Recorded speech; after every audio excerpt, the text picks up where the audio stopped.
Orang ni no excuse. Melainkan dia malah, dia melarikan diri pada ilmu, itu dia kena jawab dah sendiri. Ya, orang yang berilmu pula dia wajib menyampaikan. Kata ulama, ilmu itu wajib dizakatkan. Ilmu kena zakat maksudnya disampaikan kepada orang lain. Dan orang yang menyampaikan kepada orang lain itu dia ada sifat takwa dan iman yang sebenar, sebab dia kasih kepada orang lain. Inilah yang diajar oleh baginda Nabi SAW, yang dikatakan al-ulama warathatul anbiya. Ulama itu pewaris para nabi yang diwarisi kalam-kalam dakwah, kalam-kalam mentauhidkan Allah SWT, amar ma'ruf wa nahi munkar, menyuruh kebaikan, mencegah daripada keburukan. Kita tak tahu semua benda, tapi perkara-perkara asas rukun agama yang tiga yang biasa kita sebut merupakan fardu ain. Talabul ilmi faridatun ala kulli muslim, dan sebagai riwayat wa muslimah. Untuk ilmu itu fardu ain, wajib ke atas semua Islam, lelaki maupun perempuan. Hukum menuntut ilmu yang pertama, ada lagi lepas dah berilmu kena beramal. Kalau tak beramal pun fail juga. Ya, mana kalau ilmu dunia tak nak beramal, itu tak ada masalah. Tuan-tuan ambil engineering, tak semesti kena jadi engineer, tapi tak bolehlah pula jadi lawyer. Sebab tengok sertifikat. Ambil engineering nak jual patai, tak ada masalah kan. Payah ke Kembang Batu lah, beli ke asli dia pergi jual. Nak ambil engineering, ambil law, bawa lori, tak ada masalah, payah ambil lesen. Nah, macam itulah hakikat lah. Itu ilmu dunia. Tapi ilmu akhirat, tahu sembahyang, tak nak sembahyang, kau nak bodok. Pula bodok saya lah. Memang kau tak nak beramal dengan ilmu kau. Tahu kono ni, tak nak buat ni, kono. Jadi bila dah tahu, kena buat. Dah buat pula, kono ikhlas. Ikhlas apa? Kerana Allah. Tahu, buat ikhlas, baru dapat markah. Tahu, buat tak ikhlas, tak ada markah. Aduh. Jadi tiga-tiga ilmu ni berangkai. Tauhid, syariat, akhlak, ataupun tasawuf. Jadi Imam Ghazali menggabungkan semua. Sebab Imam Ghazali ni dia seorang faqih dan seorang sufi. Awalnya Imam Ghazali adalah seorang faqih. Yang faqih ni maksudnya kita bila dengar faqih, yang alim ilmu fiqh. Ada orang alim ni orang berilmu lah. Alimun, alimani, ulama. Maknanya dia ada ilmu. Tapi bila sebut faqih, khusus kepada orang yang faham fiqh. Dia ni seorang yang faqih, maknanya fiqh dia faham. Kalam dia seorang sufi, mana dia tasawuf, dia mengaji akhlak. Jadi mana kita ambil fiqh boleh tak? Tak boleh. Akhlak mana dah? Itu kata Imam Malik, siapa yang berfiqh tidak bertasawuf, dia tindik. Bertasawuf tidak fiqh, dia pasti gabung keduanya, dia faqad tahaqqaq, maka dia di jalan yang benar. Jadi tak adalah satu pihak menuduh satu pihak yang lain. Orang fiqh menuduh orang sufi menuduh orang fiqh. Tak. Seorang sufi dia mesti seorang faqih, dia juga orang fiqh. Dan seorang yang berfiqh mesti dia seorang yang berakhlak. Betul kan? Jadi tak adalah tuduh menuduh. Jamak dia. Faqihun, faqihani, fuqahaun, jamak muzakkar. Dia bukan jamak muzakkar salim, jamak taksir lil akil. Jamak taksir ni dia tak ada waw nun tu, dia tak ada jamak al-muslimun, nanti jamak muzakkar salim, al-muslimat muannas salim. Tapi kalau dia fuqaha, ulama, fuqara, apa lagi, ruasa, ini semua jamak taksir lil akil, untuk manusia. Jadi fuqaha tu daripada faqih, ya. Baik. Jadi sebelum kita mula membaca umul kitab, selawat 10 kali dalam tasbih Al-Fatihah. A'udzubillahi minasyaitonirrajim. Bismillahirrahmanirrahim. Alhamdulillahirabbil alamin. Ar-Rahmanirrahim. Maliki yaumiddin. Iyyaka na'budu wa iyyaka nasta'in. Ihdinas siratal mustaqim. Siratal ladzina an'amta 'alaihim ghairil maghdubi 'alaihim waladdallin. Amin. Bismillahirrahmanirrahim. Allahumma shalli 'ala sayyidina Muhammad wa 'ala alihi wa sallim. Allahumma salli 'ala sayyidina Muhammad wa 'ala alihi wa sallim. Allahumma salli 'ala sayyidina Muhammad wa 'ala alihi wa sallim. Allahumma salli 'ala sayyidina Muhammad wa 'ala alihi wa sallim.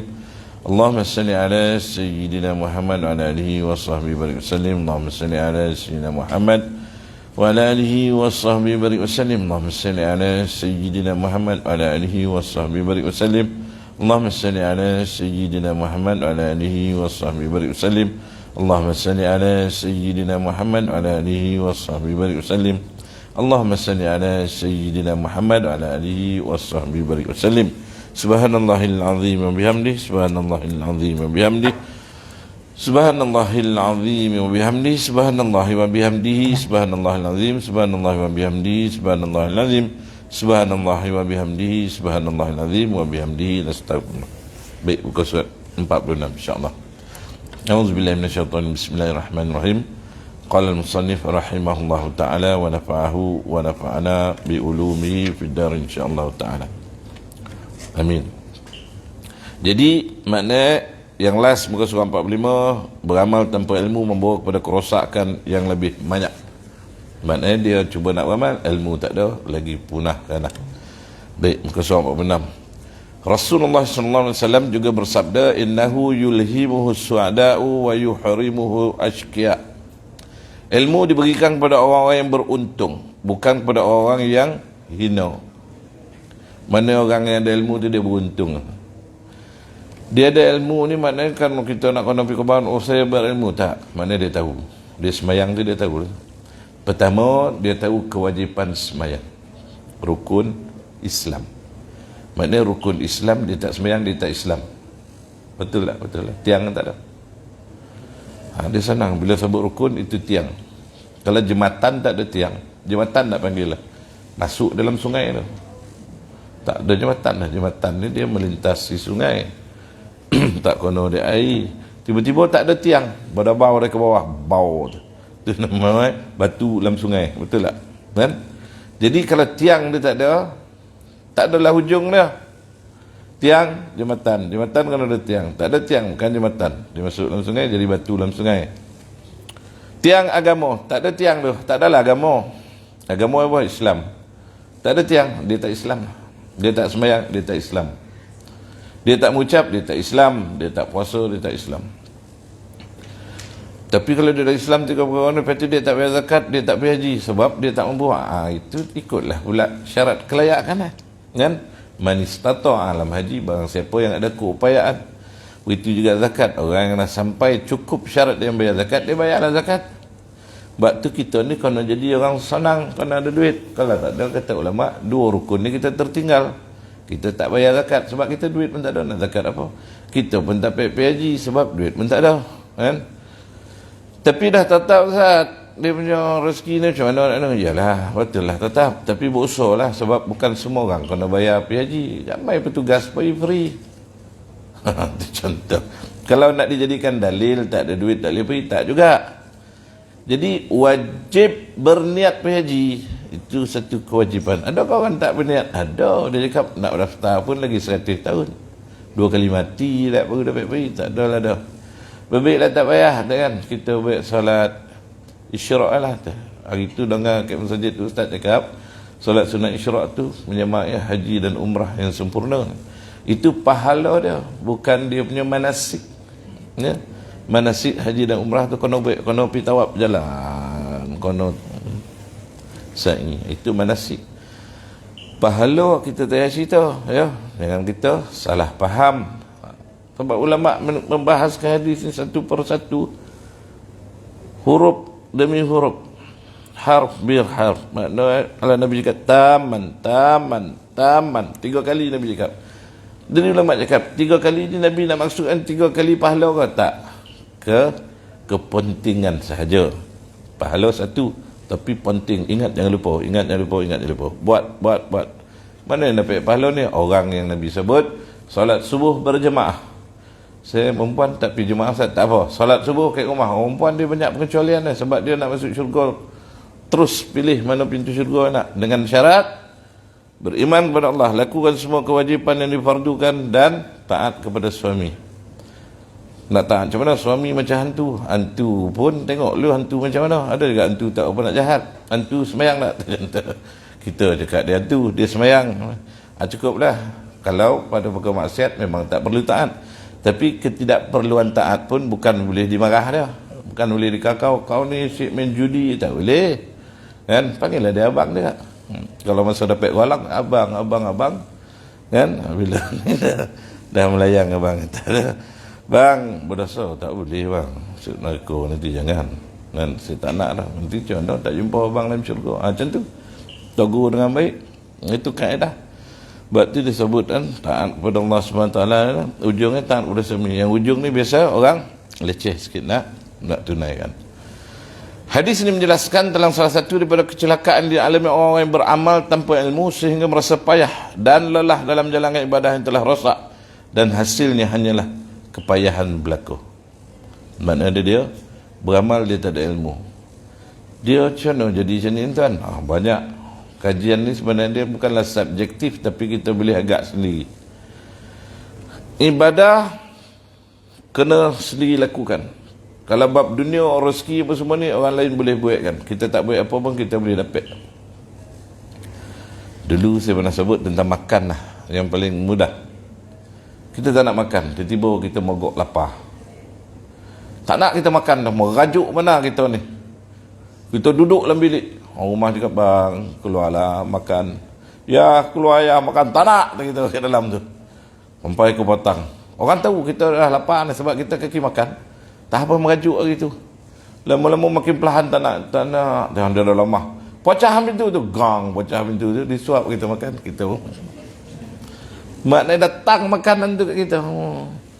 Tapi kalau semayang lah tak nak. Boleh tak orang semayang kan? Boleh. Lepas kita dah mampu. Lepas kita dah mati, orang lah semayang kita. Tak ni, ini peringatan diri sendiri kan, untuk diri sendiri kadang dia jadi geram. Tu perkataan yang keluar pun jadi macam, sebab kita ni kadang pandai bercakap macam saya ni lah ya. Sebab tu perkataan kita, mana saya dan mungkin orang lain yang dalam ni semua okey kan. Kita yalah tak nak buat, suruh orang buat. Boleh tunggu mati dulu, orang akan semayangkan kita. Takkan datang pahala dah. Orang nak buat tak apalah, saya buat dalam untuk awak tu. Sebab saya ada sikit kerajinan ini. Tak apa, kita kena sendiri berusaha, cari ilmu sendiri, puasa sendiri, sedekah sendiri. Sedekah duit sendiri, jangan ambil duit bini pergi sedekah kat mana. Marah akak. Ayah kan dia memang pemurah, tapi yang dipemurah itu duit ibu, bukan duit dia. Duit ibu, duit dia semua dia. Ini pun masalah juga, ya. Kalau dah terambil, gantilah balik. Tadi abang pakai RM20 bagi ada orang minta. Bulan depan gaji abang bayar. Itu sedih. Kalau bulan depan baru nak ganti RM20 tu halal lah kak ya. Bang, janganlah abang buat cerita sedih berbagi ni. Tak payah. Nah, abang ambil lagi RM50. Nah, kan? Ya. Okay. Oleh sebab itu para ulama, semoga Allah Ta'ala menjauhkan kita daripada ilmu dan amalan yang tidak manfaat. Amin ya rabbal alamin. Makna ilmu tak manfaat maksud tidak boleh diamalkan. Amalan yang tak manfaat maksud dia beramal tanpa ilmu. Nabi sebut di akhir zaman akan ada dua golongan, ubadun juhalun wa qura'un fasaqah. Ahli ibadah, maksud dia rajin ibadah tapi jahil. Tak ada ilmu, dia main punggah, dia tengok orang buat ni, dia buat. Dia nak mengaji, tapi tak belajar ilmu tajwid. Lorak-loruk punya, kan? Dia kalau mengaji lorak-loruk ni tu, firman Allah Ta'ala, mana tadi, Quran. Kalau kita menyanyi lorak-loruk, orang menyampah. Mengaji lorak-loruk, tak nak belajar ni lagi, malaikat pun mengi. Apalah kau ni mangkuk itu. Pergilah belajar sikit. Ngaji rajin, sehari 3 juzuk. Apa tak 3 juzuk? Mencanak-canak baca. Tak. Orang baca 1 juzuk 45 minit, dia baca 15 minit, lorak-loruk laju. Ada orang mengaji macam ni. Kadang kita tengok grup tadarus. Kita daripada 9 tahun marin start masjid siap, dia dalam grup tadarus sampai sekarang Hongkong yang mengaji. Dia minta maaf cakap lah, takkanlah kau tak pandai-pandai. Rupa dia memang bulan puasa dia mengaji. Bulan tak puasa dia tak mengaji. Yang puasa bulan, sebab tu dia tak pandai-pandai. Maksud kita sebut bulan puasa, patutlah kita yang puasa. Kita suruh bulan puasa. Itu dah Ramadan. Kan? Itu masalah tak pandai ngaji. Ngaji ni lebih sebab Al-Quran ni ibarat unta peliharaan kamu. Kalau kamu rajin melihat dia, dia kenal akan kamu, kamu kenal akan dia. Sama ada orang yang menghafal atau yang mengaji baca Quran. Dia yang hafal bacaannya, Dan lancar baca. Kita nak hafal jam senen tak boleh nak hafal semua. 10 kasab dapat ujung, pangkal kasab dapat pangkal ujung. Aku dah ingat pun lupa ingat. Man tak boleh. Tapi bukan orang ni yang dilaknat oleh Al-Quran. Sebab kita ni sifat kita memang lupa. Tak payah kita nak dah. Kadang imam yang hebat-hebat tu pun, contoh kita kalau kita pergi di Mekah lah, ada juga kadang-kadang dia tersasul atau terlupa. Itu biasa sifat manusia, kan? Yang ini pun kadang-kadang ditakut-takut. Ini satu hal juga, nanti dilaknat Al-Quran. Orang yang melaknat Al-Quran ni orang yang bercanggah dengan Al-Quran. Dia tahu Al-Quran dilawan. Nah itu kan? Bukan dia hari ni dia hafal, lagi dia lupa. Dia kena nak buat macam mana dah lupa. Innama sudah innamal a'malu binniyat. Itu hadis bukan Al-Quran. Jadi innama yakhsha sedang salih. Jadi macam mana nak buat, memang kita tak dah macam tu keadaan. Tapi kita nak menghafal dulu pun dah kira hebat. Jadi alhamdulillah, kan? Mana cuba dan usaha. Ni tak. Lepas tu tak sampai kita nak taguh, dia baca laju, dia dah melari lampaya tapi laju tu. Tak sampai. Kadang kita nak taguh pun tak sampai, dia lari. Mana kita nak pangkah? Sudah habis. 2 muka surat dia seorang kejap habis. Kita pun menggeleng lah, mati je lah, habis, hancur. Copek khatam macam ni ada. Kan? Ada pula yang tak berjalan-jalan. Kita rasa macam nak pergi makan kelapung dekat luar tu. Lakot 9 kali lakot bila nak aku mah. Ini pun satu hal juga, kan? Mengajilah. Mengaji, baca. Bila kita sudah baca, barulah kita faham. Kan? Wa'tasimu bihamdillahi jami'an wa la tafarraqu. Dia yang melaju, dia nampak jannah dengan nar dia. Jannah, nar, itu dia biasa jumpa. Sebab dia tahu neraka juga. Yang lain semua habis. Kalau nun wasal, nun kocik tu lagi lah. Jaza'anil husna, itu langsung dia tak dapat. Padahal tahun makin dah bagi tahu dah. Grup sama ni. Kadang macam mana kita nak cakap? Kita nak buka kelas mengaji pun kita pun tahu pun nak pandai ngaji. Pun sibuk semestinya. Banyak tempat yang buka lah YouTube. Dia tengok TikTok, cerita kelakar dia tengok. Cuba tengok bab-bab ustaz ajar ngaji, duduk-duduk, ajar peruntukan masa. Ya? Baik. Orang yang berpengetahuan dan para ahli yang mendapat petunjuk juga menaruh perhatian besar terhadap ilmu. Intijab. Oleh sebab itu para ulama, awan soleh dan zuhud memberi perhatian yang lebih besar dan besar terhadap ilmu, kerana ilmu adalah inti kepada ibadah dan asas ketaatan kepada Allah Rabbul Alamin. Tuan-tuan ibu ayah mungkin pernah jumpa kitab Ayyuhal Walad. Ayyuhal Walad ni satu sebenarnya risalah yang ditulis oleh murid Al-Imam Al-Ghazali rahimahullah ta'ala kepada beliau, minta nasihat petua. Padahal murid ni dah berguru sekian lama dengan Imam Ghazali. Agak kita tuan-tuan kalau Imam Ghazali kita punya guru tak tahulah nak cakap, kan? Makan memang kepala kambing di hidang dia, kan? Hebat guru. Walaupun sebulan setengah gitu, hebat. Kita masuk dalam manaqib kita guru Imam Al-Ghazali dah. Tapi murid dah belajar sekian lama, puluhan tahun, berapa lama lah, keluar mendengarkan guru masih nak minta nasihat, dan nasihat yang diberi dalam tu kita tengok macam biasa lah. Tapi sebenarnya tak. Itulah keberkatan ilmu. Itu orang yang tawaduk terhadap ilmu, bersifat rendah hatinya kepada ilmu pengetahuan. Sebab kita tengok Imam Syafi'i kata, semakin banyak aku belajar, semakin bodoh aku rasa. Apa maksudnya? Bukan makin tak faham ataupun makin sesat barat, tak. Semakin bodoh aku maksud semakin banyak aku tak tahu apa. Banyak aku tak tahu. Belajar yang baru, ni tak pernah jumpa. Belajar babnya, ni tak pernah jumpa. Macam tu lah. Sebab kita takkan jadi pandai. Kita takkan jadi alim tak ada. Kita tahu, kita beramal. Dan mereka orang yang ikhlas ialah orang yang cuba melakukan sesuatu yang dia baru ketahui walaupun sebenarnya dia tidak mampu untuk melakukan. Hadis sahih maksudnya. Dia tahu kelebihan baca Quran ya. Dia tahu kelebihan baca surah Yasin hadis. Dia tahu kelebihan baca Sayyidul Istighfar, dia buat seminggu buat, apa tu lupa, masuk lah ni baru baca dah. Baca lah ni, semua dia nak baca, tapi semua pun dia tak boleh nak buat. Hari ni dia dengan kelebihan sembahyang isyarat dia buat. So pagi tak buat, dia buat duha pula, lepas tu kan malam dia bangun tahajud. Dia cuba nak buat tapi tak mampu sebab Kita tak boleh nak raban semua tu. Ada kalau kita boleh mengaji sampai 3-4 juzuk sehari. Macam bulan puasa lah, hari pertama tu 5 kita hanyut, 5 juzuk. Termanung kita, termanung kat diri sendiri. Apa? Mana nak letak kenal. Lepas tu hari kedua 2, hari ketiga 1, hari keempat 1 muka surat.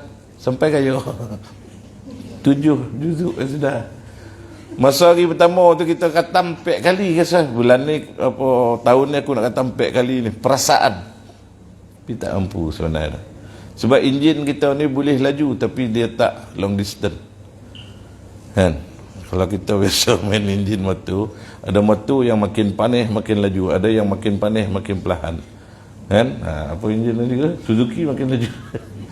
Nak sebut jenama ni kan ada lah orang Suzuki dengan Honda tengok kan. Tapi macam tu lah, lebih kurang sikit. Zaman saya main motor kat kecil tu, ada enjin makin laju, makin panas makin laju. Jadi ulama pun sama, orang manusia ni dia sama enjin. Ada yang boleh sembahyang sampai 1000 rakaat. Kan contoh dia cicit Nabi SAW, Ali Zainal Abidin, dia galak sajad, orang yang banyak bersujud kan. Ada pun ada juga petua yang diberi dia. Antara dia yang saya ingat, kalam mutiara dia, wahai manusia, sungguhnya kau diciptakan pada air yang hina, esoknya engkau menjadi bangkai. Maksudnya mayat lah. Kenapa di tengah-tengahnya engkau sombong? Mana awal pun tak berapa nak okey, ujung lagi tak okey, tengah-tengah dia disombong. Jadi betul kalau tak okey tu tawaduk lah. Dia, aku nak bangga apa, aku diciptakan pada dunia, besok aku nak jadi ni. Jadi di tengahnya betul okey. Sembahyang tak kurang pada 1000 rakaat semalam. Kita setahun pun tak ada tidak 1000 rakaat. Contoh ya. Jadi kita punya sisi tak sama. Tapi kita berusaha juga. Bukan berusaha tu untuk buat. Sebab tu kita orang ada ilmu. Bila ada ilmu dia tahu yang ni jangan tinggal. Sebelum subuh Nabi sebut seperti dunia dan segala isinya. Yang ni sungguh-sungguh. Ni bongkar pukul 6.48. Macam mana nak manu kan? Contoh ya. Sembahyang subuh berjemaah dapat seperti ibadah sepanjang malam. Dah kita kaki tak bangun malam, ambil lah fadilat subuh berjemaah. Pun kita tak ambil. Lepas tu kita heboh sembahyang buat 300 rakaat, lepas subuh pula bubui. Dah terlampau letih, ngantuk. Pukul 9 dah sudah, buatlah duha, subuh tinggal ni semua. Ibadah tanpa ilmu, wa qura'an fasaqah, ulama yang fasik, ada ilmu tidak beramal. Jika semua telah diketahui, orang yang berpengetahuan dan para ahli yang mendapat petunjuk juga menaruh perhatian besar terhadap ilmu. Kemudian, jika semua telah diketahui itu taat tidak akan tercapai tanpa ilmu, maka sebelum beribadah hendaklah yang mendahulukan ilmu. Ilmu kerana ada sebelum buat satu. Ilmu perlu didahulukan kerana ilmu akan menimbulkan rasa takut kepada Allah Subhanahu wa ta'ala. Orang yang ada ilmu tuan, dia selalu perjalanan yang licin. Walaupun nampak perlahan. Orang yang tak ada ilmu dia main terajah kecundang. Orang tak ada ilmu air, dia pergi sungai, dia excited terjun, baham dek boyo. Orang yang ada ilmu dia baling dulu sesuatu. Sekarang boyo banyak ya. Sungai kat kampung saya tu pun banyak boyo di sawah hijau. Boyo Sungai Linggi tu naik. Tapi setakat ni belum lah dengar dia makan orang. Tapi boyo bola-bola Sarawak, gane-gane, sungai kecil, sungai besar, baham orang itu je. Jadi orang yang ada ilmu air, dia tengok air tu dia baling tu, boom. Kalau menyembah besar boyo. Maknanya ada boyo dan garang. Ada boyo yang tak usik orang. Boyo Sungai Timon tu, akak itu lagi kena gigit kaki dah okey. Kak apa tu, Kak Noh. Kan digigit macam tu lah, kat boyo bergurau kat tu. Kok boyo tu nak makan kan dia lah. Macam tu belahan lah. Kok boyo Sarawak lain tajuk lah kan. Contoh. Jadi itu ilmu. Orang yang berilmu ni dia selamat. Dia berhati-hati. Dia pemperlahan, dia bertenang. Orang yang tak ada ilmu ni dia nak buat settle last sekali gagal kan. Jadi banyak perkara lah. Kita boleh tengok orang ada ilmu dengan tak ada ilmu kalau dia buat kerja. Kalau orang ilmu mengecat, dia buat relax ya. Orang yang tak ada ilmu dia cakap kena laju bila nak siap. Akhirnya dia tak siap sebab batau buang cat. Tuan rumah cakap ni apa benda ni komplain buat baru. Akhirnya fail. Itu dah beza orang berilmu dengan orang yang beramal tanpa ilmu. Nampak macam betul tapi tidak betul. Jika semua telah ketahui, iaitu tidak akan tercapai tanpa ilmu, maka sebelum beribadah tak ada menimbulkan ilmu. Ilmu perlu dahulukan kerana ilmu akan menimbulkan rasa takut pada Allah Subhanahu wa ta'ala. Dulu kita sebut, kalau orang tu tahu dalam sungai itu ada buaya, dia tak akan berani godah sungai tu. Tapi kalau orang tu tak tahu, dia godah je. Kalau nasib dia selamat, dia selamat. Kalau tak, dia kena faham. Allah Ta'ala berfirman, A'udzubillahi minasyaitonirrajim, innama yakhsyallaha min ibadihil ulama. Sebenarnya menaruh bimbang dan takut, yakni melanggar perintah Allah Subhanahu wa ta'ala dari kalangan hamba-hambanya, hanyalah orang yang berilmu. Makna orang yang berilmu ni siapa? Orang yang taklah pilih. Itu dia hujung. Wa may yuridillahu bihi khaira yufaqihu fid din. Orang siapa Ta'ala nak kebaikan pada seorang, orang ini diberi faham dalam agama. Fiqh tu ilmu faham, faqih tu orang yang faham. Ya. Maknanya orang yang tak nak, Allah Ta'ala tak berkehendak, tak adalah dia faham. Itu dia punya hakikat.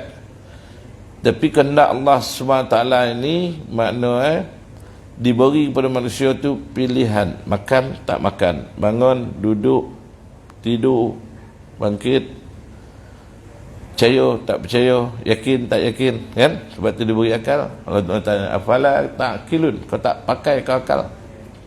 Kita beri ke orang sesuatu, orang tu tak pakai, panih tak hati kita? Yang kopi cakar, comel ni pakai apa? Nak bagi kain dengan kopi gahan dengan berus dawai ni apa? Kan panih hati kita. Begitulah keadaan. Dah diberi mata suruh mandang yang elok, kita pergi mandang tak elok. Bagi mulut suruh berzikir, bagi untuk nasihat, kau buat kerja lain, pergi mengumpat, mengadu domba. Bagi kaki untuk berjalan ke tempat yang baik, mendirikan ibadah, solat, tawaf, kau pergi terajangkan orang. Bagi tangan suruh kau ni, kau buat kerja lain. Tu itu tanda orang yang tak bersyukur, menyalahgunakan nikmat. Sebab apa? Sebab dia tak ada ilmu. Kalau dia ada ilmu, dia tidak mau buat. Dogil lah tu. Dogil, orang suruh ikut pintu, kau ikut tingkap. Orang suruh naik tangga, kau pergi panjat ikut tembok, dia jadi Spiderman. Kan? Maknanya sengaja-ngaja. Ada tak orang yang tak tahu Allah Ta'ala ni? Dia tak tahu lah pasal Allah Ta'ala. Tak ada. Melainkan dia tak ambil kisah. Dia tahu dia tak ambil kisah, atau langsung dia memang tak nak ambil tahu. Jadi orang ni tak lepih. Jadi maknanya orang yang sebenarnya takut pada Allah SWT ini, maksud dia takut melanggar perintah Allah Ta'ala itu dia tinggalkan, atau melarangan dia terbuat. Dia berhati-hati. Inilah antara perkara yang dikatakan takwa. Takwa itu berhati-hati tentang hukum dan sesuatu perbuatan orang yang mukallaf. Tanda bahawa ilmu dapat menimbulkan rasa takut kepada Allah Ta'ala ialah orang yang tidak mengenal Allah Ta'ala dengan sebenarnya pasti tidak merasa takut kepada Allah Ta'ala dengan sebenar-benarnya. Betul lah.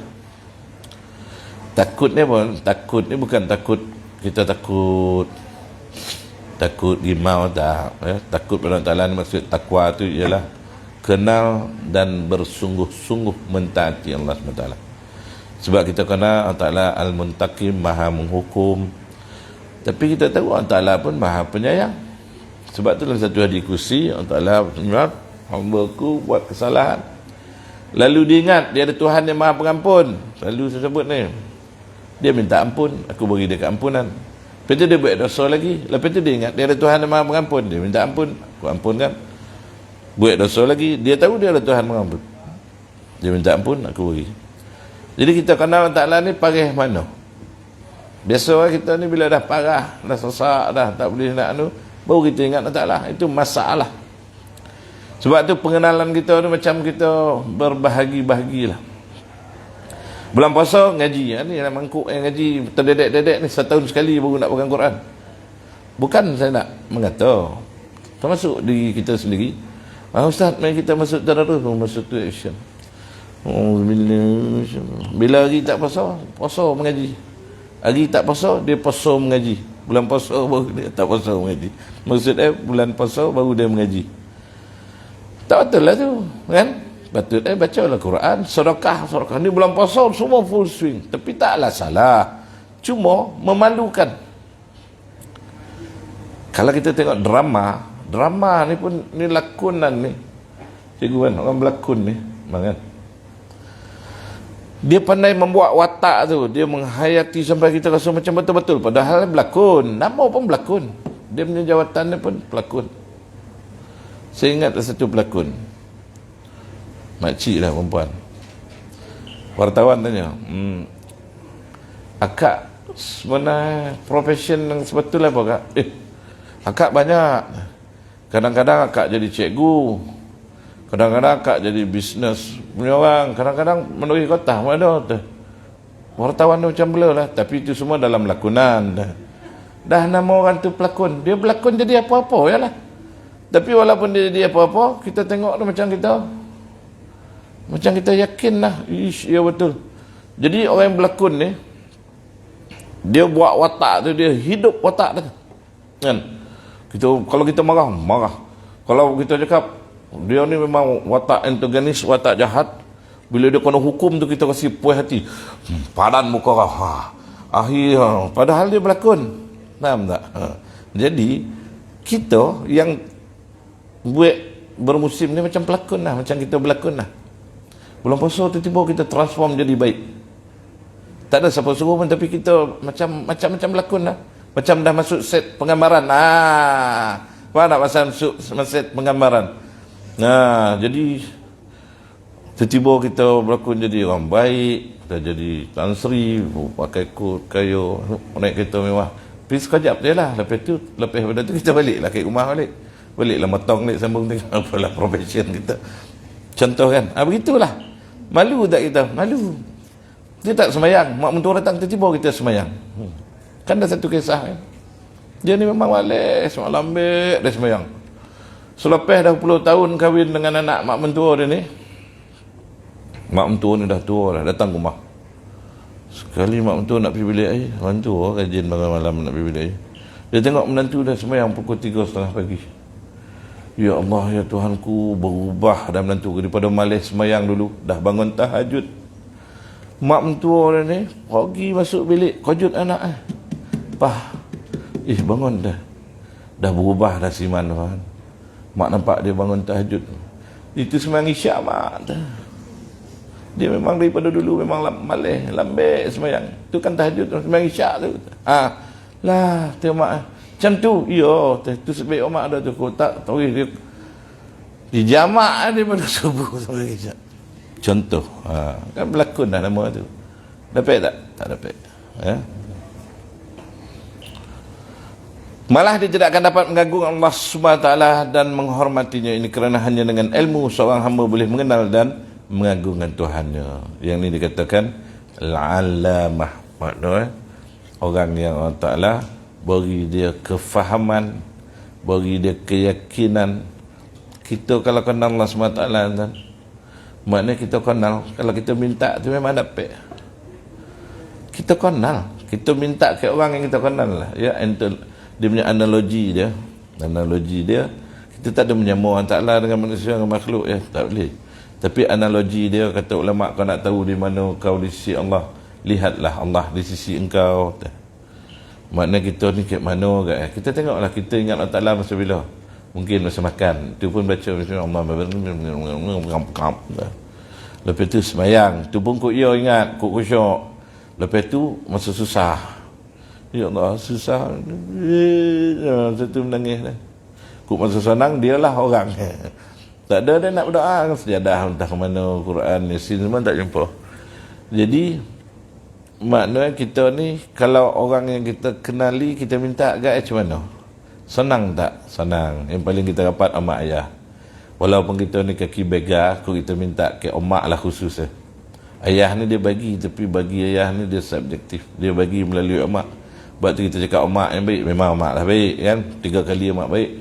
Lepas tu ayah, umuka, summa abuka. Jadi kita nak minta satu, kita minta ke omak, omak bagi tu ayah. Ayah bagi, omak pun transfer ke kita.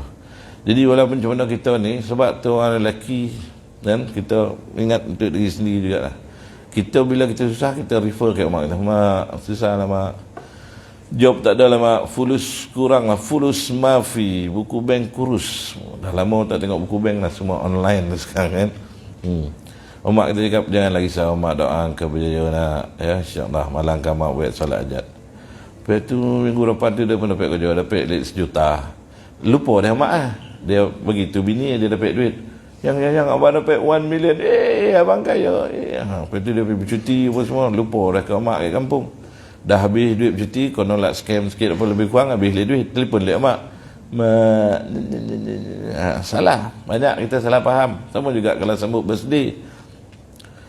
Menyanyi-nyanyi bini kita, anak kita, orang yang nak mati melahirkan kita ni kita lupa. Patut hari birthday mak yang pertama kita ingat. Kalau hidup kita mulia mak. Saya dulu pun sama juga, tapi bila dah kawan cakap macam tu, kita tengok guru cakap macam tu, barulah pagi Assalamualaikum. Mak pun nak telefon. Kadang mak dulu, selamat hari lahir. Alamak, mak ni baru nak telefon. Ya dah. Mak ingat dia 9 dia boleh ingat. Kita mak kita seorang kita tak ingat dia punya birthday.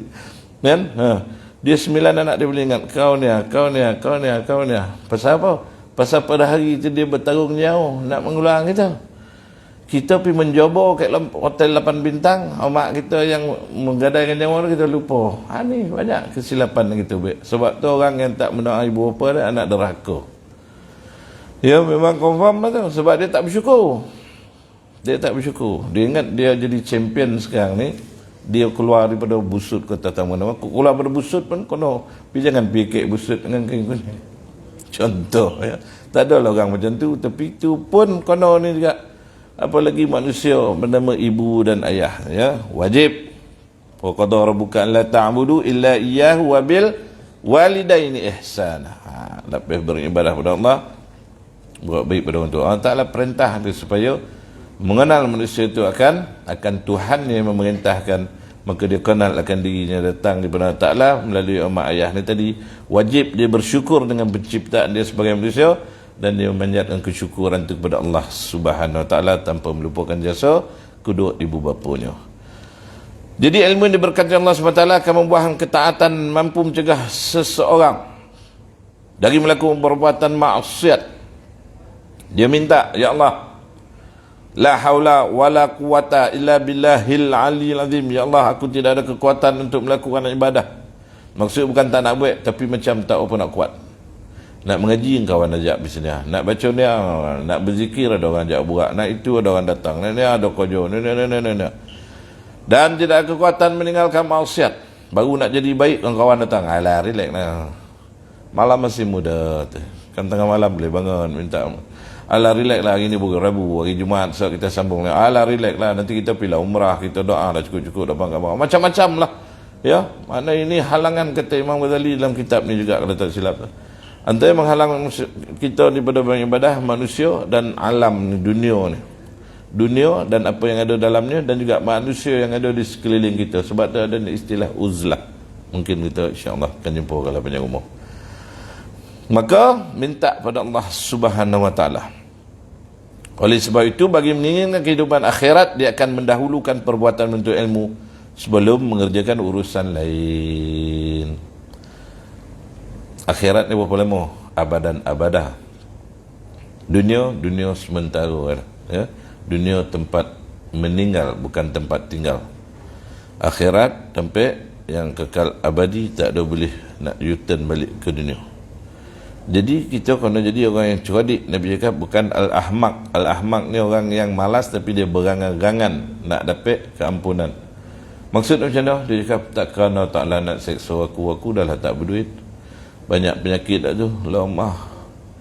Aku malih ni bukan sebab aku tak nak. Alah, takkanlah aku kena seksa. Memang kau kena seksa. Sebab apa? Kau tak semayang. Nabi sebut orang yang dibenci ialah orang jahil, orang kaya yang sombong. Allah Ta'ala benci. Yang lebih dibenci orang miskin yang sombong. Orang kaya yang sombong, maksud sombong apa? Tak nak beribadah. Sombong lah tu. Dia tahu Allah Ta'ala menciptakan dia, Allah Ta'ala bagi dia rezeki, Allah Ta'ala bagi dia kesihatan, dia menyombong Allah Ta'ala. Tak nak dia beribadah dah. Kalau orang kaya dia sibuk menguruskan saham 18 bilion, rumah berapa, tanah berapa ratus ekar, binatang ternak kan pekerja kan, memang dia sibuk sebab dia kaya. Tapi tak lepih juga lah. Mana tak lah benci, murka juga. Yang lebih dibenci orang miskin yang sombong. Dah miskin, tak nak puasa, sanggup minum air payur tu, tak nak puasa dah, minum air pergi dah lah, dah lah tak ada apa nak makan. Miskin, tak nak puasa. Tak nak semayang. Dia tak ada urusan meeting, tidak jaga kebau, tidak apa, tidak rumah pun tak ada. Tak nak semayang. Dia dua pokok. Harapan dia, aku dah susah ke dunia, takkan nak ke akhirat aku nak susah. Memang kau nak baduk. Itu maksud dia. Sebab tu kau nak ada ilmu. Bila ada ilmu, dia tak merasa bahawa kehidupan dunia ni sebagai satu yang memberi kesan kepada kehidupan akhirat dia. Kalau dia kaya untuk akhirat, aku kaya untuk akhirat. Kita tak ada kena suruh jadi miskin, coreng-boreng, baju tanpa kuyak rabak, tak. Kau nak jadi kaya, kan dah sebut tadi. Kalau tak, kita tak payah zakat, dah tertinggal. Kita tak boleh pergi haji, dah tertinggal. Kita tak boleh sedekah, kita tak boleh itu, tak boleh ini. Dan kaya lah, tapi kaya aku untuk akhirat. Sehat, kita kena sehat untuk beribadah. Sebab tu segala kena diniatkan untuk akhirat. Ya Allah, aku makan untuk sehat agar aku dapat ibadah. Bantulah aku, ya Allah. Allahumma a'inni ala zikrika wa syukrika wa husni ibadatik. Ya Allah, bantu aku dalam berzikir, taat, bersyukur. Bantu ya Allah, sebab aku ni sekarang lupa. Sehat, main tak ingat dunia, main bola gunggung, lepas tu mati. Alamak, tak semayang apa. Tak. Makan untuk sehat. Ya Allah, aku pakai ni untuk menutup aurat, untuk aku ibadah. Ya Allah, aku bersilaturahim ni kerana-Mu ya Allah. Tak ada sebab dia banyak harta. Kalau dia miskin pun aku ni. Akhir zaman tengok tuan, tak payah jauh, kita sendiri. Kalau kita tengah champion, tengah berotor, tengah kaya, kita telefon, belum berbunyi telefon orang tu dah angkat. Hello teh. Macam dia nampak kita nak telefon, kita baru pegang telefon. Hello, hello, hello, hello. Tak sampai bunyi. Hello. Tengok. Dia macam dah rasa kan nak telefon. Kan? Lepas tu kan dia datang, pinjam 500 dah kita bagi sub. Lepas tu kita dah tak beringgit. Sampai pecah telefon kita, telefon dia tak diangkat. Berbaru telefon kita tu menyala, angkatlah. Dah 9,000 kali tu 7 kali charge tak angkat juga. Last kali meletup, tak nak dia angkat. Pasal kalau dia angkat kau nak bagi duit. Itu kerana Allah lah, tak. Ya, jangan. Sebab tu kita ni tak ada musuh. Innamal mu'minuna ikhwatu fa aslihu baina akhawaikum. Orang mukmin itu bersaudara, kalau ada yang bergaduh, damaikan. Itu tugas kita. Ini betul-betul orang beriman. Sebab apa? Dia berilmu, dia tahu semua orang Islam tu saudara dia, wajib dia mengambil borek dan wajib dia membimbing saudara dia itu ke arah kebaikan masuk syurga. Dan semua manusia itu dalam makhluk Tuhan yang ditaklif dengan hukum, dia pun susah hati dengan kawan dia yang masih lagi belum Islam. Kalau dia tak berani nak mendakwah pun, dia akan menunjukkan sifat-sifat yang baik kepada orang yang belum beriman tadi. Mudah-mudahan contoh dia tunjukkan orang itu buka hati. Dan dia berdoa. Pernah tak kita berdoa tuan? Saya tadi ada satu sahabat. Saya ni ramai non-Muslim. Kita panggil non-Muslim lah kan. Kawan baik saya. Baik betul. Baik sungguh-sungguh. Dia pun kadang ingat kita. Bro, hari Jumaat. You nak sembahyang Jumaat ku apa tu? Jadi doa ni, Allah Tuhanku, berilah hidayah pada sahabat aku ni. Dan dia pun memang tak tahan nak menanggung azab neraka. Berilah kepada semua-semua orang yang kita tak kenal, manusia-manusia ni lah. Kita nak berdakwah macam orang yang pergi di tengah-tengah orang yang belum beriman nak berdakwah. Mungkin dia tak nak dengar, kan? Macam saya nanti tiba nak pergi ceramah ke pasar, dia orang diboduk, kan? Apa hal ni tu.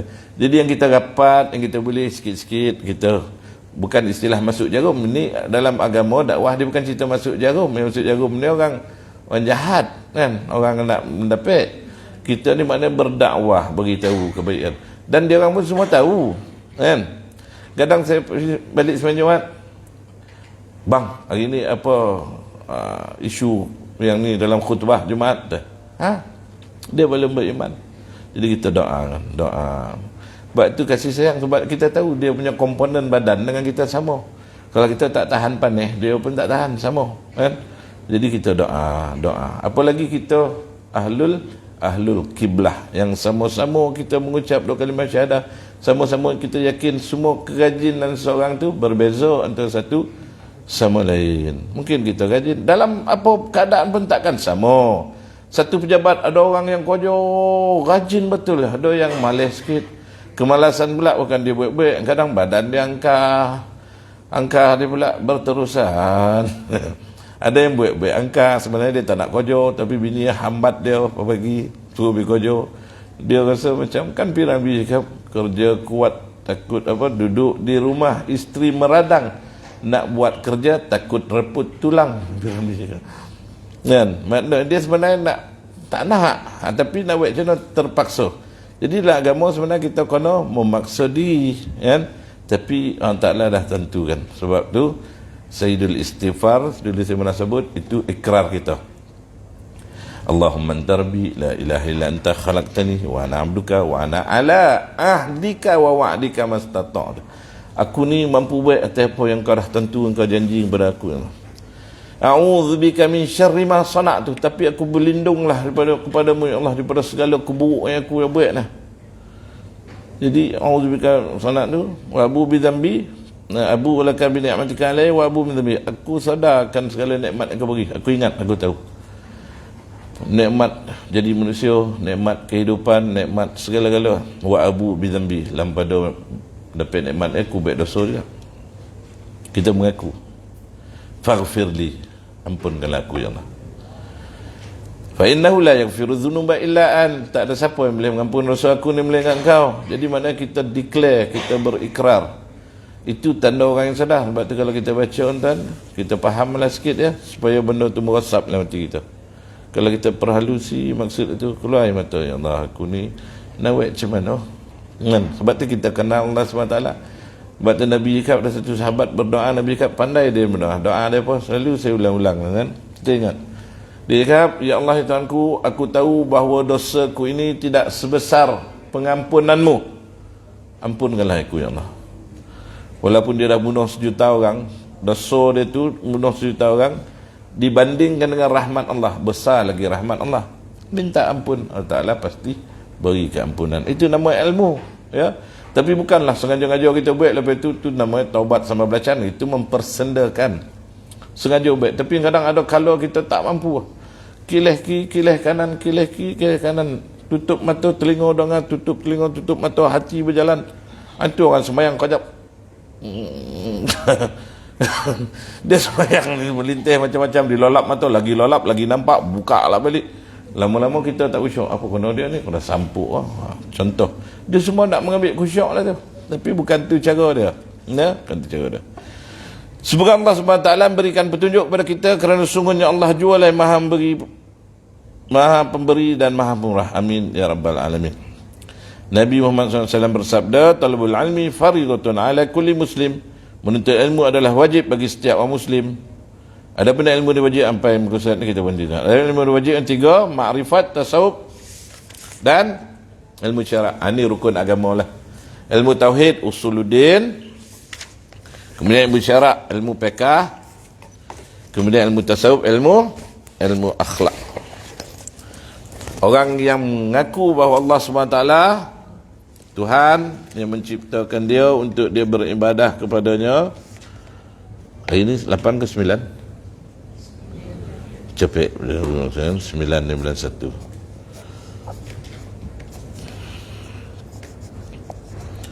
Bila dia dah mengaku, dia berfikah. Maksudnya dia buat, dah tahu dia buat, dia tahu dah nak bercucuk tanam ni, dia ambil benih atau dia tanam, dia cabar buat batis. Kemudian dia bertasawuf, dia berakhlak. Bila dia dah tanam, dia siram. Dia tak dipijak batis tu, kan patah kan nak benih ni. Dia siram, dia pagar keliling dia. Kalau tumbuh rumput, dia cabut. Sebab dalam beribadah, datang riak, datang wujub, datang takabur, datang jobo, tak tentu arah, datang nak menunjuk-nunjuk macam-macam lah. Buang balik. Buang. Jangan biar dia merimbun. Jadilah kita tanam padi. Sebab orang Kebang, orang Codik pandai cakap, kau tanam padi mesti tumbuh rumput. Tapi tak pernah kau tanam rumput tumbuh padi. Faham tak maksud dia? Maknanya tanam padi ni kebaikan. Padi itu kan baik, boleh makan. Bila kita buat kebaikan, dia punya virus dia datang. Orang kau baik apa tolong dia? Dia punya saudara ramai, biarlah saudara dia tolong. Itu rumput yang tumbuh dah tu. Lepas tu kita cakap, kan, betul juga. Aku pula jadi sibuk buat apa? Padahal itulah tanda orang yang beriman. Dia nak menolong saudara dia sebab dia pun saudara dia. Yang itu saudara qadim, mungkin jauh, mungkin lagi dia tak boleh tolong. Jadi yang tukang tanam rumput, yang tukang sebar ni kita cabut. Tak apalah. Ya dah, saudara dia tolong juga, kita pun tolong. Kau bila tolong saudara kau, saudara aku pun aku tak nak cabut. Tapi kalau buat jahat, tak ada baik datang dah. Dia terus jahat, mengumpat, mengadu domba, mencaci, memaki apa semua. Dia terus. Sebab tu tanam rumput, padi takkan tumbuh. Boneh, pun kita tak tahu. Tapi bila kita tanam padi, tiba-tiba rumput yang datang. Daripada mana rumput ni? Kita pun pandang. Sebab kadang-kadang kita meracun pada sejenis rumput. Lepas racun dia yang tumbuh. Ada orang cakap dia taruh dalam racun dia biji boneh. Tak. Kita pun tak tahu kenapa. Lepas dia racun, pokok tu suka. Antara rumput Israel. Antara. Lepas tu pokok yang bunga putih-putih. Ada secam kan. Lepas racun, dia tu tumbuh. Nah. Jadi makna yang tadi dalam kehidupan ni kita sentiasa diuji. Orang yang beribadah diuji, yang tak beribadah itu adalah ujian. Dia tak perlu nak uji sebab dia memang tak buat apa-apa kan. Jadi orang bercucuk tanam tadi, dia kena bersihkan, dia kena pagar, dia kena baju, sampailah dia mendapat hasilnya. Kalau dia tak sampai dapat hasilnya, dia pun pendek langkahnya, orang kemudian dapat hasilnya. Itu yang dikatakan 3 perkara yang mengalir pahalanya. Antara lah daripada yang lain-lain, Nabi cakap idza mata ibnu adam in qata amalu illa min salas, sadaqatun jariyatun wa ilmun yantafu bihi wa waladun solihun yad'u lah. Mati seorang tu, 3 perkara ni tetap memberi manfaat pada dia, iaitu yang pertama sekali sedekah jariah, dia buat maka ni berjalan pahala. Kemudian perkara baik yang diajar kepada orang dan anak soleh yang mendoakan dia. Jadi janganlah kita muak, berhenti latih. Sebab Allah SWT, Nabi SAW tahu orang yang beribadah itu latih, menuntut ilmu itu latih, kan? Menyebarkan ilmu itu latih. Watawassaw bil haqqi watawassaw bis sabr. Orang yang berpesan dengan kebenaran, hendaklah dia berpesan juga dalam kesabaran. Sebab ujian akan datang, dihina, dikritik, di macam-macam lah. Sekarang ni ada satu alam netizen nama. Ni semua istilah yang kita tak pernah jumpa zaman kecil. Netizen, networking netizen nama. Warga apa maksud cakap Melayu? Warga net. Warga net. Apa benda macam makhluk asing lah punya. Kita ingat warga net mata dia keluar internet macam apa benda. ET dulu ke apa benda. Nah, itulah kan. Tapi sekarang ni antai muka bumi. Di kalangan kita ni, dia macam-macam, dia kebal apa semua kan. Jadi kita bersabar, bertenang, tak boleh mengajuk, tak bertolong Allah SWT, dan istiqamah, dapat ilmu, diamalkan, ikhlaskan hati. Itulah lepas itu diuji, hilang ikhlas, istighfar, kembali balik sampailah kita mati kan. Cukup sekadar itu dulu yang baik pada Allah SWT, yang salah dan silap dan kelemahan dan kebodohan diri sendiri.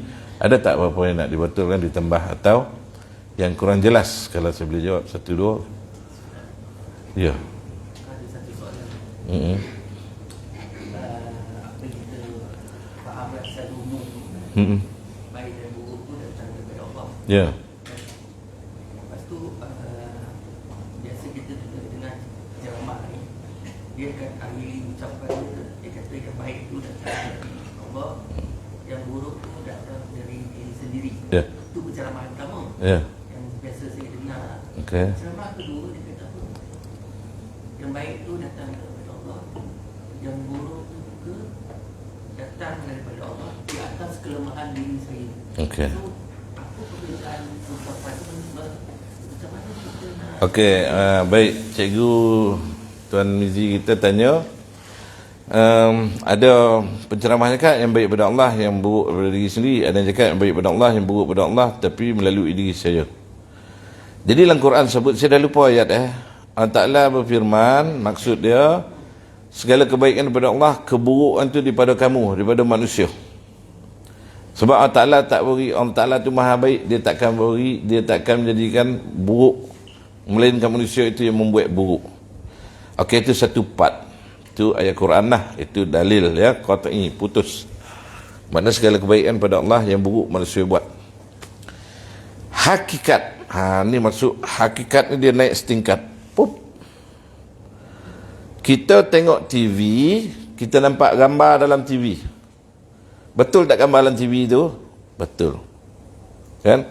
Keluar orang entah mana-mana yang dah meninggal pun keluar gambar.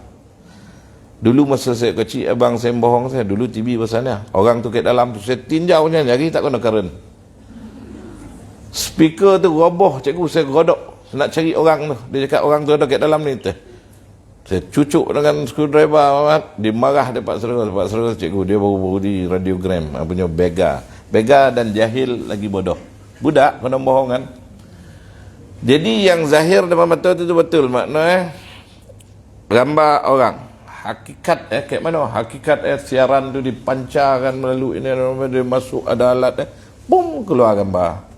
Dua-dua tu perlu. Kalau aerial jatuh dulu pakai buluh, bila hujan, buluh dan makan naik patah, hilang gambar tu. Bila hilang gambar, kita nak cari hakikat yang tadi, togak ambil aerial tu naik, keluar balik gambar tu. Zahir, ainul yakin, nampak. Hakikat aerial tu kita tak nampak. Angin kita rasa, mana angin hakikat angin tu ada. Kena dipusing dengan kipas. Yang kedua ni hakikat, maknanya segala yang berlaku atas muka bumi ini adalah dengan kehendak Allah. Itu maksud itu. Ya? Yang pertama tadi betul, yang baik pada Allah mengikut Al-Quran tadi, yang salah daripada kelemah diri sendiri. Kita ni manusia bersifat dengan sifat naqais, sifat-sifat yang lemah, yang kurang. Allah Ta'ala dengan sifat kamalat, sifat-sifat kemuliaan. Tak ada satu pun Allah Ta'ala salah, buruk apa tak ada. Mana kita memilih untuk buruk, makna sebab tu bagi orang yang ini fahaman ni boleh dikatakan sebagai fahaman bab takdir, ya, bab takdir. Dalam memahami takdir lahir beberapa pandangan antara Jabariyah kita dengan Qadariyah, Mu'tazilah, dan ada yang Khawarij, macam-macam pandangan. Kita Ahlus Sunnah wal Jamaah. Qadariyah macam mana? Qadariyah cakap kita menetapkan nasib kita. Kalau kita nak minum, kita nak minum. Kita tak nak minum, kita nak minum. Kita belum menetap, tapi salah. Kita tak boleh menetapkan hakikat kepada Allah SWT. Kita nak buat baik, belum tentu. Boleh jadi kita buat sebaliknya. Ada orang nampak nak buat jahat, ini banyak. Bab takdir, Nabi cakap, kalau bab takdir ni elok kau berhentilah. Sebab inilah ini katakan hakikat buruk dan baik segala-gala pada Allah. Syurga, neraka, semua ketentuan Allah. Tapi manusia itu diberi akal, diberi nafsu, diberi pilihan, diberi kudrat, diberi irat. Ini sifat-sifat pinjaman. Maknanya kita boleh fikir, takkan alam ni terjadi sendiri. Takkan buat satu perkara ni Allah Ta'ala tak tahu. Dia kenal Allah Ta'ala. Allah Ta'ala mengetahui setiap sesuatu zarah. Tak ada satu pun perkara dalam alam ni yang terlepas dari pengetahuan Allah Ta'ala. Sebab tu orang macam ni dia tak perlu CCTV. Orang yang tengok CCTV tu belum sampai gitu dah. Alamak, ada CCTV tak boleh. Padahal dia tahu kan tidak bahawa Allah Ta'ala maha melihat. Jadi yang kedua tu pun betul. Dia cakap yang salah pun kita sebenarnya perkara ni kalau antara dua ustaz dia tak payah berbahas. Sebab benda ni dah dibahas oleh Imam Syafi'i dengan Imam Malik ribuan tahun yang lalu. Ya, Imam Malik cakap kita berdoa cukup, tak payah usaha, mesti dapat. Tiba saya nak bersandar pasal sebab nak beritahu yang guru dia cakap kat murid. Dan kata Imam Syafi'i ni apa alim. Tuan guru, doa disertai dengan usaha. Tak, cukup berdoa, Ta'ala maha mengetahui. Boleh Ta'ala beri tanpa usaha. Kena usaha. Lalu Imam Syafi'i keluar dalam riwayat ni ya. Imam Syafi'i jumpalah satu orang bekerja di kebun contoh ladang anggur. Kata Imam Syafi'i, boleh saya tolong tuan? Boleh. Tolong petik anggur, dapat upah. Lalu Imam Syafi'i tersenyum. Dia cakap, ni yang aku maksud kan. Berdoa untuk dapat rezeki yang halal, berusaha mendapatkannya, akhirnya dapat. Dia bawa ke guru Imam Malik di Madinah. Tuan guru, buah anggur. Datang balik, kata Imam Malik. Ya, makanlah. Imam Malik pun makan. Imam Malik ni dia guru, dia dah faham lah maksud murid datang ni nak mentahkikkan tentang pegangan dia, kepahaman dia. Doa disertai dengan usaha. Lalu kata Imam Syafi'i, tuan guru, ini yang anda maksudkan tadi, kita berdoa untuk mendapat rezeki, kita usaha baru dapat rezeki. Kata Imam Malik, wahai muridku Muhammad Syafi'i, adapun aku daripada pagi tadi menyampaikan ilmu, belum dapat lagi nak buat apa-apa. Hari ini sangat panas. Lalu kau berdoa, ya Allah, kalaulah dapat makan anggur di waktu yang panas ni, alangkah baik. Dan kau bawa anggur tu tanpa aku bergerak benda-benda. Kedua-duanya tertawa dalam kisah yang saya jumpa. Ada orang dulu golak dua-dua. Guru lain faham, murid lain faham. Jadi benda tak payah bahas. Cuma yang ujung tu, yang buruk pada Allah, itu ilmu hakikat. Ulama berpesan, termasuk Abu Hasan Asy-Syadzili, dia berpesan jangan kau terus kepada hakikat. Kalau nak baca buku, ambillah daripada bawah. Sebab apabila kau terus kepada hakikat, mungkin kau akan tersesat. Sebab kau akan mengambil ujung dia hakikat. Kalau masuk neraka, sembahyang pun masuk neraka. Ini yang salah. Syurga neraka urusan taklah. Urusan kita beribadah. Kita bekerja, kita nak kena buang kerja. Buang kerja tu bos punya hal. Kita punya hal bekerja. Kenapa lagi seminggu nak buang kerja, kita pergi sapaan Pensen Betul Street sampai meletup. Kita buka pintu pakai kaki, roboh pintu pejabat. Sebab kita cakap apa? Alang-alang nak kena buang. Padahal muka kau. Orang dah kerja punya lama. Dah lah tak appreciate, saya nak buang pula. Dia bos. Dia yang bayar gaji. Ini office dia yang buat. Dia yang bayar investasi. Apa sahaja dia tak boleh buang? Itu baru bos. Allah SWT yang menciptakan kita daripada tiada kepada ada. Apa masalah kalau tak nak hantar kita nak ke mana-mana? Yang masalah kita tak buat kerja kita. Boleh tak berlaku? Minta maaf ya, syarikat tak berapa nak bagus perniagaan kita ni. Saya terpaksa buang, awak di antara 10 nama yang kena buang. Ya bos, tak apa, saya faham. Alhamdulillah. Selama 17 tahun ni, bos bantu saya banyak. Saya dapat beli rumah, beli kereta. Anak saya pun dapat belajar. Yalah, mungkin rezeki kita sampai banyak tu ya. Apa pun bos, insyaAllah saya akan siap dengan kerja saya. Mana-mana yang pending untuk tempoh seminggu ni. Sebab saya pun tak boleh nak minta bos delay lagi seminggu. Kalau ikutkan, saya perlu 2 minggu sebenarnya untuk siapkan. Tak apa, saya siapkan. Kita pun buat sungguh-sungguh. Lebih bersungguh-sungguh daripada sebelum dapat beritahu kena buang kerja. Agak-agak bos ni menangis, tak menangis lah. Dalam 10 orang ni, dia ni aku tak sampai hati nak buang lah. Yang lagi 9 orang ni, dicala kita bos. Dia tak tahu masalah bos. Bangang punya bos, gang dah. Tak guna punya orang, tak sadar diri, boom. Dia buat rumah mahal, pergi cuti sana-sini, boleh. Tiba-tiba nak buang itu. Dia tak tahu kita dah membangun syarikat Eropah lama. Banyaklah. Yang salah ni tak. Dia bersyukur. Ini dah ciri-ciri orang bersyukur. Kan banyak kisah yang pada zaman Bani Israel, Allah Ta'ala perintah malaikat berjumpa, cakap dia ni masuk 70 tahun nak ibadah tanpa henti. Nama di pintu neraka. Apa jawab dia? Syurga neraka kerja Tuhanku. Kerja aku beribadah. Itu hakikat dia. Tapi jangan kita terus menuju ke hakikat. Ini jadi orang tak sembahyang. Dia macam ni lah tadi. Wah, action ada tu.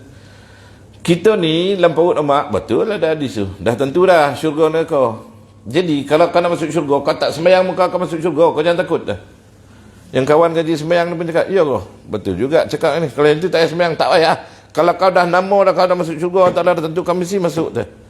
Akhir masuk neraka dah. Lepas tu kawan tu, nama kita masuk neraka, kita rasa macam masuk syurga dah. Tapi tak lepas lah, yang muka masuk neraka tu lah masuk syurga. Itu aku confuse kan, tak ada. Masa tu nak confuse tak guna.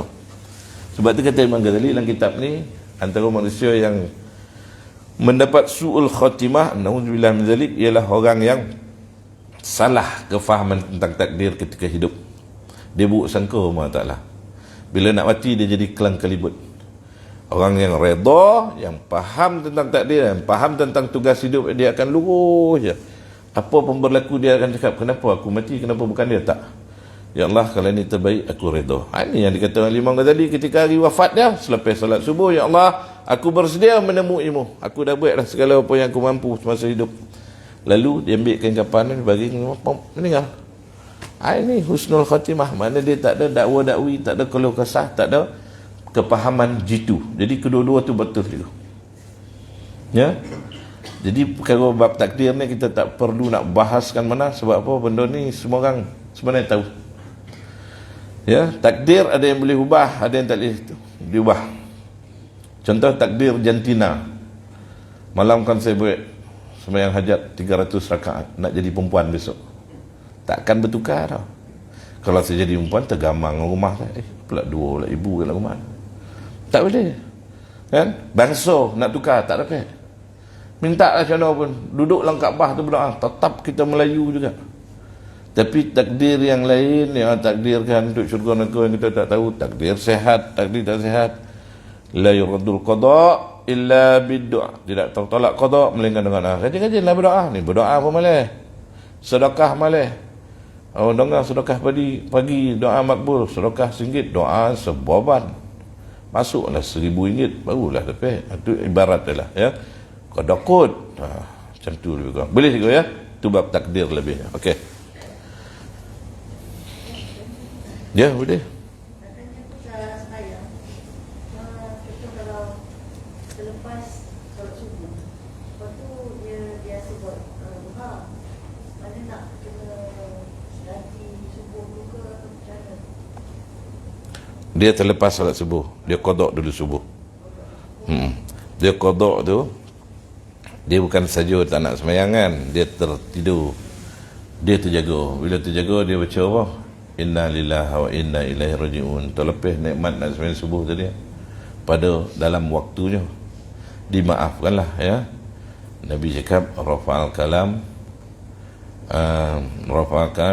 ila thalathat anin naim hatta yastakis wa anis sabi hatta yafiq wa hatta yablu wa anil junun hatta yafiq. Diangkat kalam, tak ditulis dosa atas 3 orang: yang tidur sehingga jaga, kanak-kanak sehingga cukup umur, dan orang gila sehingga dia sedar.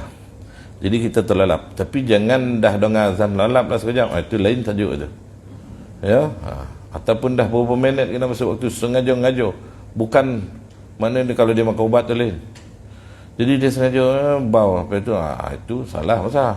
Jadi bila bangun tadi, dia ambil wuduk, dia solat qada dulu subuh, lepas tu barulah dia nak buat yang lain tu. Waktu lain tu sama, kena Qada dulu. Sebab bab qada ni ada ulama selisih pendapat. Ada yang cakap tak perlu qada sebab kita dah tertinggal, takkan dapat diganti walaupun 1000 waktu yang lain. Cuma minta ampun, tapi kita ambil lah kaedah qada. Kalau sengaja kena taubat, tapi kalau tertidur tadi diangkat, tak ditulis kesalahan. Tapi jangan sebulan macam tertidur, memang kena boduk lah elok lah. Biar ada soda sikit. Kalau doa ni kan, kalau kita doa tapi tak sembahyang tak cukup 5 waktu, macam mana? Kalau berdoa sembahyang tak cukup 5 waktu, dia sembahyang dia tiang dia ya. Kalau tiang dia tak ada, nak disangkut nak ke mana, dia jadi tak ada tempat nak sangkut lah, berdabush jatuh. Sembahyang kena cukup. Jadi kalau dia nak minta, dia minta lah, tak ada masalah kan. Tapi kaedah dia tu adalah nak minta kojo jadi pensyarah, tulis tangannya koteh kajang, macam zaman kita muda-muda orang tulis surat cinta pakai koteh kajang kan. Salam dah, boleh ke aku nak minta kerja kat sini? Memang tak dapat lah, memang kena kumban dah. Macam tu lah keadaan dia. Dia kena proper, bertaib, ada tarikh, alamat. Kalau boleh Assalamualaikum tulisan Jawi, lepas tu merujuk pada perkara atas bersama ni, dilampirkan. Jawapan di ujung ni pun belum tentu lulus, dipertimbangkan tu. Sila hadir untuk temu duga dan sebagainya. Apa lagi kot tulis tangan, tulisan dalam buruk, pendak bertukar-tukar, kojap dawat biru, memang tak ada lah, tak payah lah. Ibarat kata macam tu lah. Tapi tak salah dah, boleh hantarlah surat tu. Tapi 99.92% memang tak lepas lah. Tak sembahyang tiba berdoa, sama lah tu. Tak. Sama gitulah dengan macam kita bersedekah kan, maknanya Sama. kalau sembahyang tak cukup, As-salatu imaduddin. Ad-din, apa yang ada dalam agama. Sembahyang itu tiang lah. Man aqama salah faqad aqamadin wa man tarakaha faqad hadamadin. Barang siapa mendirikan solat, dia telah mendirikan agamanya. Sedekah itu agama, nasihat itu agama, sembahyang sunat itu agama, puasa sunat itu agama, semua agama. Orang yang dah mendirikan agama dia, terdirilah agama di sekeliling dia dapat. Wa man tarakaha faqad hadamadin. Siapa yang meninggalkan solat, dia telah menghancurkan agama. Kalau agama dah hancur, apa rupa lagi? Kereta dah hancur, kau datang naik apa ni? Naik kereta. Mana kereta kau? Yang hancur dah tu. Orang tengok, hei budak ni betul tak betul? Macam tu lah ibarat dia. Salat kena baik. Sama. Dia kata tak apa. Cakap ulama fasik kan. Di antara ciri ulama fasik supaya kita tak agak ni. Maka fasik ni apa? Nah, dia ada kategori fasik, ada kategori munafik, ada kategori kafir, ada kategori soleh.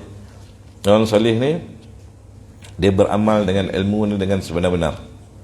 Faman kana yarju liqa rabbi falyamal amalan salihan.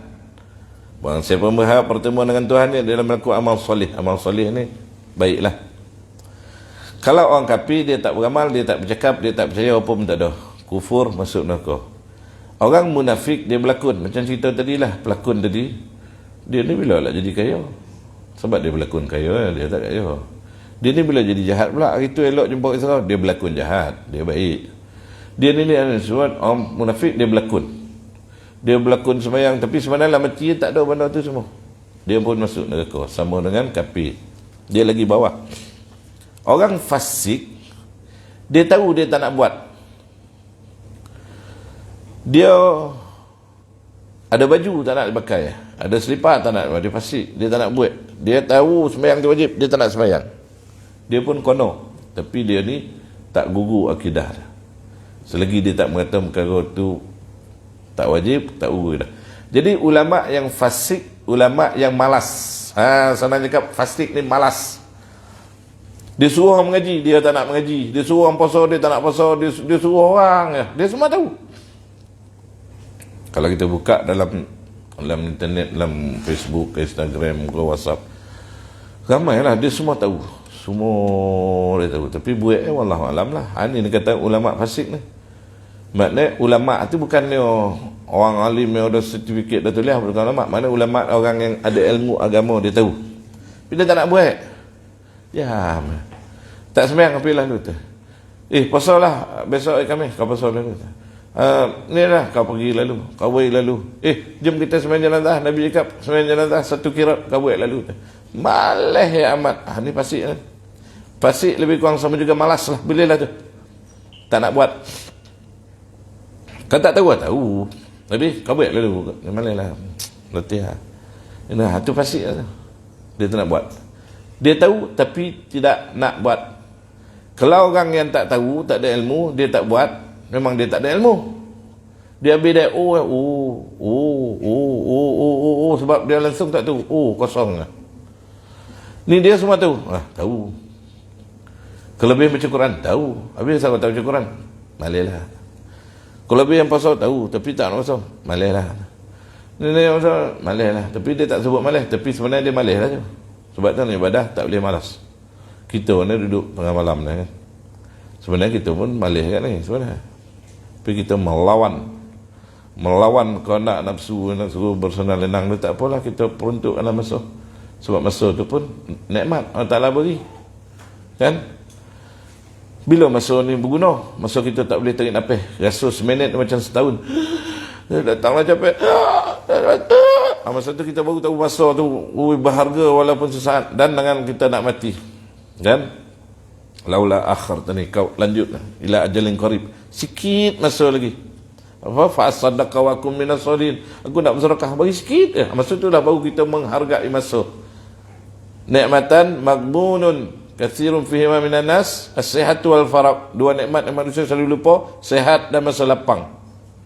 Kita lupa, jadi kita ada masa lapang, kita peruntuk. Okey, kita dah melangkau. Ada lagi kau? Kau ada?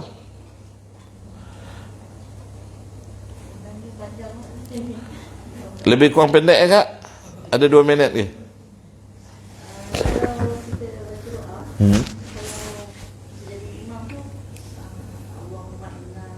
Okey.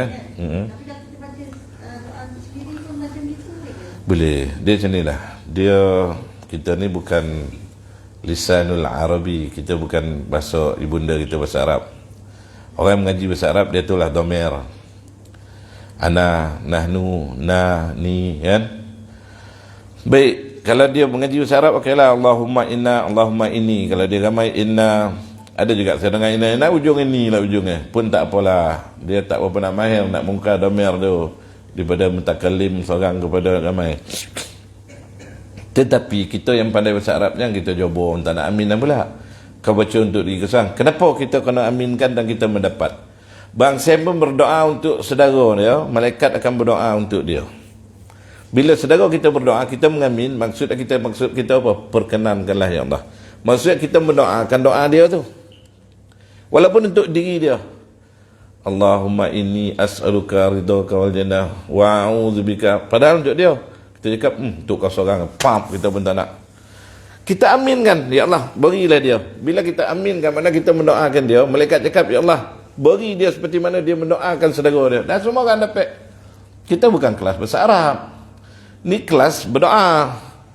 Jadi tak payah dikomplikated. Kadang-kadang orang, kau tak mengajar bahasa Arab. Kau bolehlah, kau belajar min ila anna la firu bawal baraka huruf jar. Kana wa akhwatuha ni Arab ni. Orang tu tak belajar, dia mana tahu, dia dapat itu pun dah cukup baik. Ini suruh jadi imam dia. Allahumma inni as'aluka Allahumma inna as'aluka. Allahumma inna nas'aluka.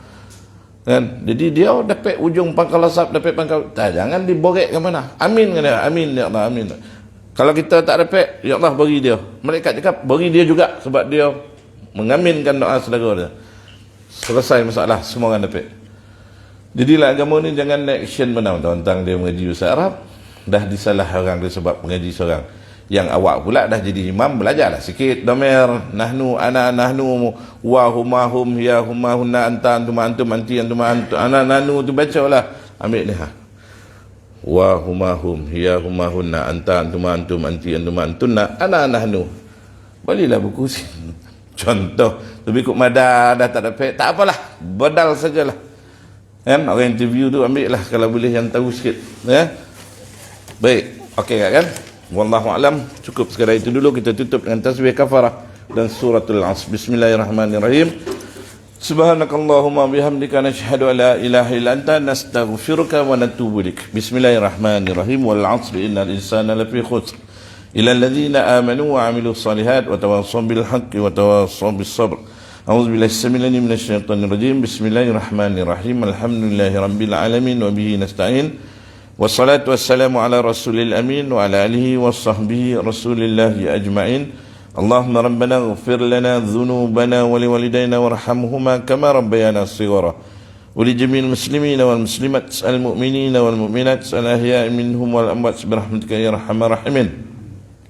اللهم اختم لنا بحسن الخاتمة ولا تختم علينا يا الله بسوء الخاتمة. ربنا آتنا من لدنك رحمة وهيئ لنا من أمرنا رشدا. اللهم انصر المسلمين والمجاهدين في فلسطين وفي كل مكان وفي كل زمن يا أرحم الراحمين. يا ربي بالمصطفى بلغ مقاصدنا واغفر لنا ما مضى يا واسع الكرم. وصلى الله على سيدنا ومولانا محمد النبي الأمي وعلى آله وصحبه وبارك وسلم. سبحان ربك رب العزة عما يصفون وسلام على المرسلين والحمد لله رب العالمين. تقبل الله منكم. السلام عليكم ورحمة الله وبركاته.